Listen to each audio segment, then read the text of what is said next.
Sa Good Vibes, chains ang Japanese food restaurant ang opisyal nga nagbukas sa Bacolod City kaina sang aga.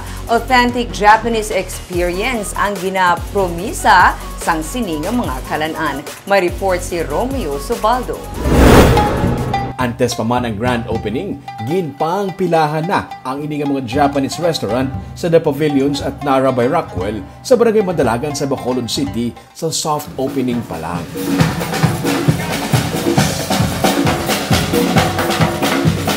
Kaina, formal na nginbuksan ang ining mga kalan-an sa publiko.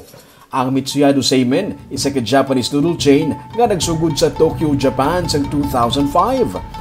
Ang Koko Ichibanya, nga isa ka Japanese restaurant nga nag-specialize sa Japanese-style curry rice, kag nagsugod sa Nagoya, Japan. Initanan, ang yara sa idalom sa Magan Group, nga mo ang kumpanya sa likod sa pila ka mga Japanese restaurant brands sa Pilipinas. Sunod sa presidente kag CEO sa kumpanya nga si Hubert Young, authentic Japanese food ang dalasang siningang mga kalan-an sa mga taga-Negros. And we're just passing it on to Bacolod, and we believe that the market is ready and will appreciate what we have. And it's really authentic. The noodles you have here is authentic Japanese noodles.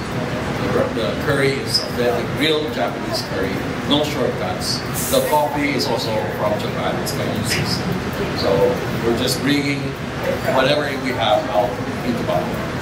Ginpasalamatan naman ni Bacolod City Mayor Aldo Benitez ang pagsulod sang sini nga mga mabakod nga mga brand sa area sang Rockwell sa Bacolod. Sunod sa alkalde, ini na ang senyales nga padulong ang Bacolod sa iya sinitinutuyo nga mangin isa ka super city.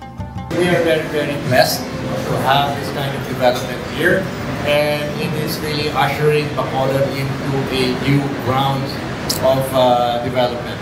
And we have no less than a very strong brand that has been established by Mr. Young, and I think this is already a signal that Bacolod is on its way to its vision of becoming a super city.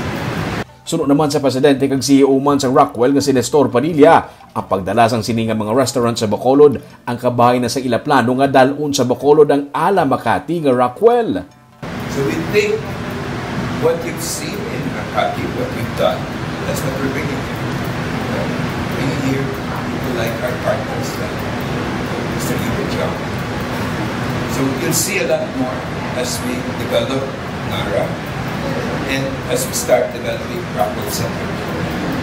Nauna na nga nagbukas sa The Pavilion sa Nara Residences ang UCC Cafe Terrace. Plano pa sa Magan Group ka magdala pagid sa Bacolod sang iban pagid nga mga Japanese restaurant brands nila.